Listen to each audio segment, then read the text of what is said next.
সালামু আলাইকুম, welcome back. Second class মেটা বা ফেসবুক অ্যাডস মাস্টারিতে।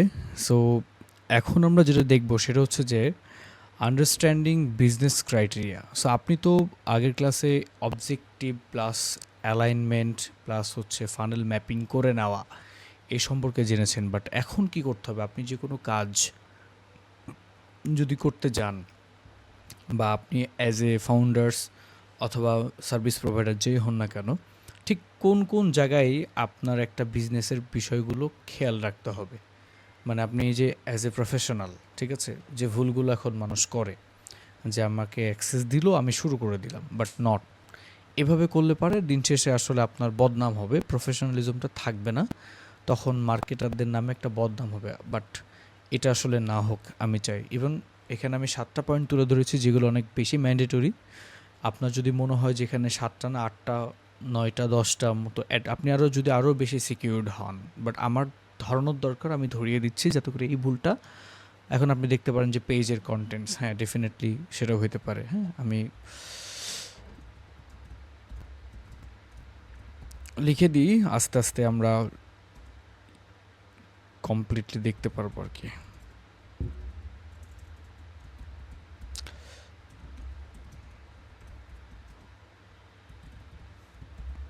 সো যাই হোক, আমি আরও দুটো জিনিস অ্যাড করলাম আস্তে, এই যে এইভাবে আসলে আপনি নিজে থেকেও অ্যাড করে নিতে পারবেন, right?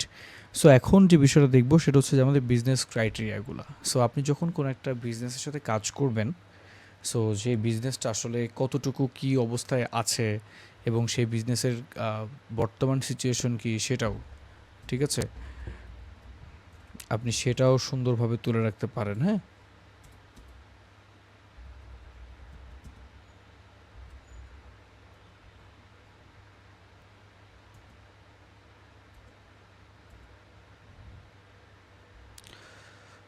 Sorry for interrupt, problem হচ্ছে।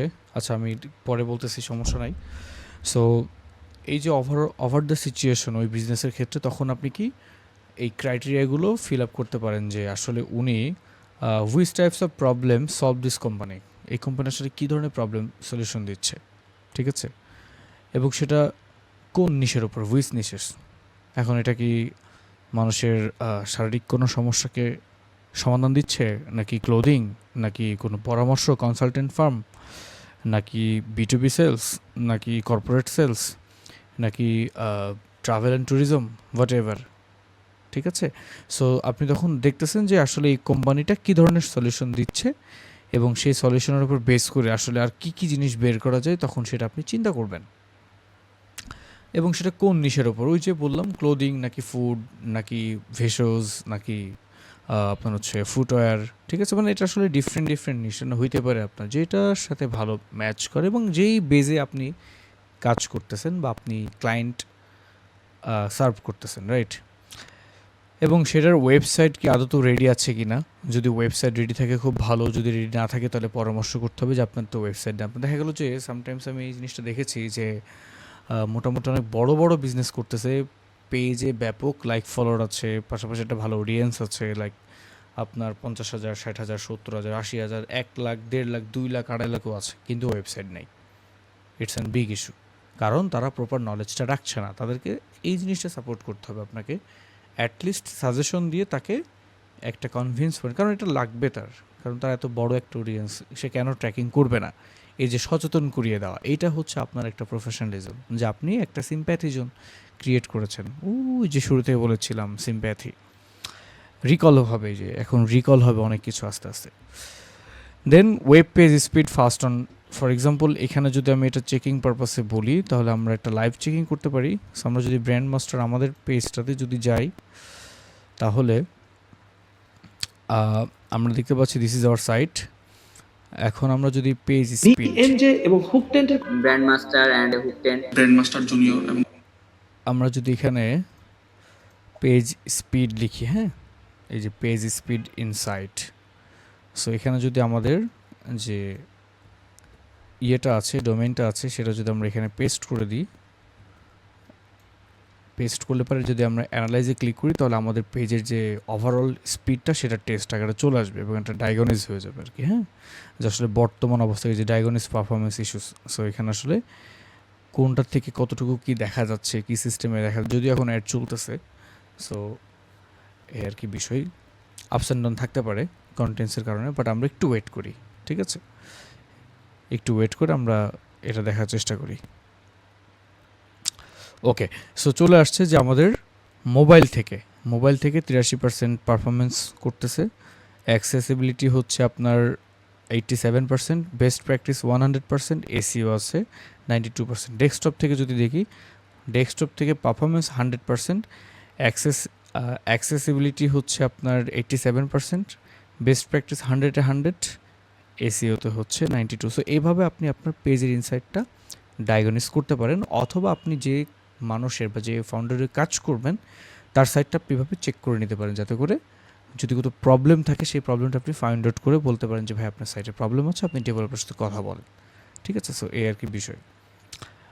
দেন মোবাইল ফ্রেন্ডলি আরেকটা জিনিস, যে আপনার এই সাইটটা এখন এটাকে যদি আমরা একটু ছোটো করি, তার মানে ছোটো করলে এটা যদি আমরা একটা মোবাইল ফান্ডিংসে নিয়ে আসার চেষ্টা করি যে একটা মোবাইলের সাইজ এমনই হয়, সো এটা আসলে মোবাইল ফ্রেন্ডলি কিনা। কারণ সামটাইমস একটা বিষয় হয়, সেটা হচ্ছে যে ধরেন যে এখানে আপনি একটা সিটিয়ে দিয়েছেন, আমি যদি আমাদের ইবুক পেজটায় যাই, ইবুক পেজটায় যদি যাই তাহলে আমরা দেখতে পারবো যে ধরেন এই যে এখানে আপনার যদি আমি পিসি ভার্সনে দেখি তাহলে এটা, আপনাকে ওয়েলকাম জানাচ্ছি। তাহলে এটাকে হচ্ছে এই জায়গায় থাকে, হ্যাঁ, বা এটাকে এই জায়গায় দেখাচ্ছে। বাট সামটাইমস কি হয়, যখন আপনি ফোন ভার্সন আসবেন তখন দেখবেন যে এইটা চলে গেছে এইখানে, এই ডানে চলে গেছে, একটু বামে চলে গেছে। দ্যাটস ওয়াই আপনাকে চেকিংটা করে নিতে হবে যে ডেস্কটপ এবং মোবাইল উভয় ভার্সনে ঠিকঠাক আছে কি না। ক্লিয়ার? ওকে, সো আরও আছে ডেফিনেটলি, এগুলো সব খেয়াল করতে হবে, দেখতে হবে, বুঝতে হবে, হ্যাঁ, বুঝে শুনে তারপরে দেখতে হবে। এমন হতে পারে যে এটা নিচে সমস্যা হচ্ছে, মানে ওভারঅল আপনাকে চেক আপ করতে হবে সুন্দরভাবে, ডায়াগনোস করা। তার মানে ওই দিনে আপনি ডায়াগনোস করে নোট করে ফেলবেন এবং ওই নোটটা আপনি ক্লায়েন্টকে সাবমিট করে দেবেন যে ভাই তোমার ওয়েবসাইটে কোনো সমস্যা না, ইট উইল বি ফাইন আর it's okay right now, in future problem হলে আমি এটা শেয়ার করবো ডায়াগনোস করে। আর যদি কোনো প্রবলেম থাকে ডায়াগনোস করার পর, তখন বলে ভাই সাইটে তো প্রবলেম আছে। এখন সাইট প্রবলেম কি, সাইট কি শুধুমাত্র স্পিডে হইতে পারে না, সাইটের দেখা গেল যে ওয়েব পেজ কন্টেন্ট, দেখা গেল যে আপনার এখানকার একটা কন্টেন্ট ভাল লাগে না, যে বলতেছেন যে ভাই এখানে এই যে ছবিটা যেটা দিছে এইভাবে এটা ভাল লাগতেছে না, এটাকে চেঞ্জ করেন। সো আপনার ডায়াগনোস লেভেলটা এখানেও যেতে পারে। এই যে আপনি যখন চ্যালেঞ্জ করবেন তাকে যে ভাই এটা তো ভালো লাগতেছে, এটা প্রবলেম, এটা সেলসে প্রবলেম করবে, ঠিক আছে, বা আপনার ক্যাম্পেইনে কোনো ইম্প্যাক্ট ফেলবে আর কি, তার মানে আপনি তাকে চ্যালেঞ্জ করেন, দিস কল্ড ইনোভেটিভ আর অলসো ইউর ক্রিয়েটিভ। আপনার যে প্রফেশনালিজম আছে ভিতরে, আপনি যে চ্যালেঞ্জ করতে জানেন এবং ওই চ্যালেঞ্জ থেকে যদি বেটার আউটপুট চলে আসে, তখন কিন্তু উনি কিন্তু আপনার প্রতি ফ্যান হয়ে যাবে, ঠিক আছে, ভালোবাসা বেশি হয়ে যাবে তখন, ঠিক আছে মাস্টার সাহেব। যাই হোক, তো দেন ট্র্যাকিং সিস্টেম, ডেফিনেটলি আপনাদেরকে ফেসবুক পিক্সেলের যে ট্র্যাকিং সিস্টেমটা আপনার ওয়েবসাইট যদি থেকে থাকে, ওয়েবসাইটের সাথে ট্র্যাকিং সিস্টেমটা আদৌ ঠিকঠাকভাবে আছে কি না সেটাও 100% চেক দিতে হবে। ওটা কোথায় করবেন, আপনি যদি পিক্সেলের ওই অপশনে চলে যান, দেখবেন যে আপনার ইভেন্ট ম্যাচ কোয়ালিটিগুলো ঠিকঠাক আছে কিনা, অথবা কোনো ডাটাগুলো মিসফায়ার হচ্ছে কিনা। ডেফিনেটলি আপনাদের যদি এটা নিয়ে অনেক কিছু জানার থাকে ট্র্যাকিং সিস্টেমটা সম্পর্কে, ডেফিনেটলি আপনারা কমিউনিটিতে পোস্ট করবেন যে ভাই জিটিএমের ক্লাসটা দেন, খুব ভালো হয়, so we can make it. অথবা আমরা লাইভে ক্লাস দিয়ে দিব আপনাদের ট্র্যাকিং সিস্টেমটার উপর বেস করে, কমপ্লিট সেশন দেখাই দিব, একটা ফুল ডেডিকেটেড ডে দিয়ে দিব আপনাদের ইনশাল্লাহ। এটার জন্য আপনার একটা টাকা পে করতে হবে না, এটা ঠিক আছে। Then landing page set up properly, এটা কি আসলে ল্যান্ডিং, এখন হ্যাঁ ল্যান্ডিং পেজ যে সব বিজনেসের জন্য লাগে তা না, আপনি চাইলে ওয়েব পেজ দিয়েও কাজ করতে পারেন, আবার ল্যান্ডিং পেজ দিয়েও করতে পারেন। যেমন আমাদের যদি ল্যান্ডিং পেজটা যদি আমরা চেক আপ দিই, so this is our landing page. এখানে আমরা অনেক কিছু চেঞ্জ করব পরবর্তীতে, কারণ আমরা এখনও এটাকে অবজারভেশন পয়েন্টে রেখেছি, ঠিক আছে। আমরা এখনও অ্যাড ক্যাম্পেইন চালাচ্ছি, অনলি 7-8 ডেজও হয় নাই, ঠিক আছে। সো আমরা মিনিমাম 10-15 ডেজ দেখবো এবং এটাকে আরও কতটুকু শর্ট করা যায় শেয়ারও করবো। ফাইনাল ক্যাম্পেইনে আমরা যখন যাব তখন আরও বেটার প্লেসমেন্ট পাবে। আই থিঙ্ক দেখা গেল যে আমি দেখতেছি যে মাইক্রোসফট ক্লারিটির মাধ্যম দিয়ে যে আমার অডিয়েন্স এসে এখানে 10 মিনিট 15 মিনিট স্টে করতেছে, ইটস প্রবলেম সাইটের জন্য, মানে আপনাকে দেখে নিতে হবে ওই জায়গাটায়। তাহলে আপনার অডিয়েন্স যদি 10 থেকে 15 মিনিট স্টে করে ফেলে এখানে অতিরিক্ত, মানে আপনি ওভাররেটেড, এটা যদি নিয়ার অ্যাবাউট 2 মিনিটস 5 মিনিটসের মধ্যে হয় ইটস ফাইন। বাট অনেক ক্ষেত্রে 10 মিনিটসে কী হয়, ওভাররেটেড হয়ে গেলে তখন মানে রিভার্স সাইকোলজি কাজ করে, ঠিক আছে, অতিরিক্ত অতিরিক্ত এরকম একটা ফিল আসে। সো এই জন্য আর কি আপনাকে ল্যান্ডিং পেজটা পুরোপুরিভাবে দেখে নিতে হবে, কেমন। সো এই আর কি বিষয় যদি থাকে। দেন ওয়েব পেজ কন্টেন্ট, ওয়েব পেজের সমস্ত কন্টেন্ট, ছবি টবিগুলো ঠিক আছে কিনা, প্রাইসিং ঠিক আছে কিনা, কোনো কপিতে ভুল আছে কিনা, কোনো প্রাইসিংয়ে উলটপালট আছে কিনা। দেখা গেল যে 20% ডিসকাউন্ট দিয়েছে কিন্তু ডিসকাউন্টের প্রাইস দেখা যাচ্ছে 30%। অনেক ক্ষেত্রে কী করবে, ক্লায়েন্ট আপনাকে সাইট দিয়ে দিবে এবং ইচ্ছাকৃতভাবে এটাও করতে পারে যে আসলে আপনাকে চেকিং পারপাসে যে আপনি আসলে প্রপারলি ডায়াগনোস করছেন কিনা। দেখছেন ধরাটা কোন জায়গায় খাই মানুষ। তার মানে আপনি বলতেছেন ভাই সব কিছু ঠিক আছে, বাট আপনি আসলে ডায়াগনোস করেননি। কিছু মনে নিয়েন না, কষ্ট পেন না জানো ভাই, হ্যাঁ এটা সত্য কথা। তার মানে ক্লায়েন্ট দেখা গেল যে বলতেছে যে আমি 50% অফ দিলাম, এখন প্রাইসটা তুমি 30% কেটে রাখো, দেখি মার্কেটার ডায়াগনোস করে কিনা। এই যে সমস্যাটা এখানে লেগে গেছে। অ্যান্ড আপনি বলতেছেন সব ঠিক আছে, তখন বলে আমার তো প্রাইসিংয়ে ভুল আছে, আপনি এটা চেক করেননি, তখন কিন্তু মুখের কথা আটকে যাবে, আপনার কিচ্ছু বলার নাই। সো এই মিস্টেকগুলো যাতে না হয় সেই জন্য আমি ধরিয়ে দিচ্ছি। So proper page set up done. Definitely Facebook যে পেজটা যেটার মাধ্যম দিয়ে আমাদের অ্যাডভার্টাইজিং যাবে সেটার লাইক ক্যাম্পেইন, এই লাইক ফলোয়ার টলারগুলো ঠিকঠাক আছে কিনা বা এটা কতটুকু অর্গানিক জেনে নেওয়া, এবং কমপ্লিট একটা ভালো banner, logo, definitely professional logo. 200-500 টাকা দিয়ে লোগো বানাবেন না, কখনোই বানাবেন না। মিনিমাম 5 to 10,000 টাকা খরচ করবেন একটা লোগো, মিনিমাম। ম্যাক্স হলে তো আরও ভালো, কারণ লোগো আপনার আইডেন্টিটি। সো আইডেন্টিটিকে কখনো ডাউনফল করবেন না, এটা প্রবলেম। তার মানে আপনি নিজে কিন্তু আপনার একটা আইডেন্টিটি, রাইট? তাহলে আপনার আইডেন্টিটি যদি লো রেঞ্জ হয়ে যায়, লাইক আন্ডাররেটেড হয়ে যায়, প্রবলেম হয়ে যায়, তাহলে কিন্তু সমস্যা, মানুষ কিন্তু আপনাকে ভালোবাসবে না। সো আপনাকে একটু বিগ পিকচার থিঙ্ক করতে হবে যে আমি 500 টাকা দিয়ে লোগো বানাচ্ছি, 1000 টাকা প্লেস করতেছি, 1000 টাকার লোগো 1000 টাকার মতোই হবে। ওই 1000 টাকার যে ফিলিংসটা ওইটা আপনি বুঝতে পারবেন না। সো এই ভুলটা না হোক, মিনিমাম 5 to 10,000 টাকা খরচ করবেন লোগোর পিছনে, যাতে করে একটা প্রফেশনাল লোগো বের হয় এবং সেই লোগোর কমপ্লিট প্রেজেন্টেশন সহ, যাতে করে আপনি একটা ভিশন পান, রাইট?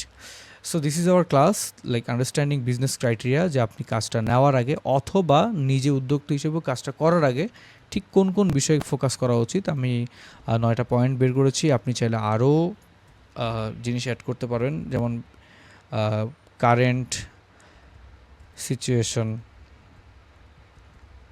ঠিক আছে, কারেন্ট সিচুয়েশন হতে পারে। তারপরে হচ্ছে আপনার মেসেজিং,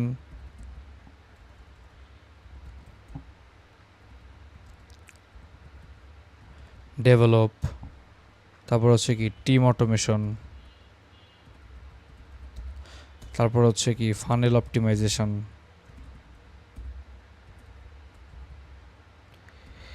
মানে ওই বিজনেসে এই জিনিসগুলো আদতেও আছে কি না, আসলে কোন স্টেজে, কারণ সবাই তো আসলে আপনার সাথে কাজ করতে আসবে, সবাই তো আসলে শুরু করতে আসবে না। এমনও হতে পারে যে উনি 2 বছর ধরে বিজনেস করছে, এখন আসতেছে আপনার সাথে কাজ করতে। আবার এমনও হতে পারে যে 2 মাস ধরে করতেছে, 6 মাস ধরে করতেছে, আবার নতুন ক্লায়েন্টও হতে পারে, রাইট? সো যেহেতু নতুন ক্লায়েন্ট হতে পারে, মানে ভেরিয়াস কাইন্ডস অফ ক্লায়েন্ট হতে পারে, দ্যাটস ওয়াই আপনাকে কারেন্ট সিচুয়েশন থেকে শুরু করে সব কিছু চেকিং দিতে হবে, যাতে করে আপনি বুঝতে পারেন মাস্টার সাহেব। See you in the class. No, see you in the next class.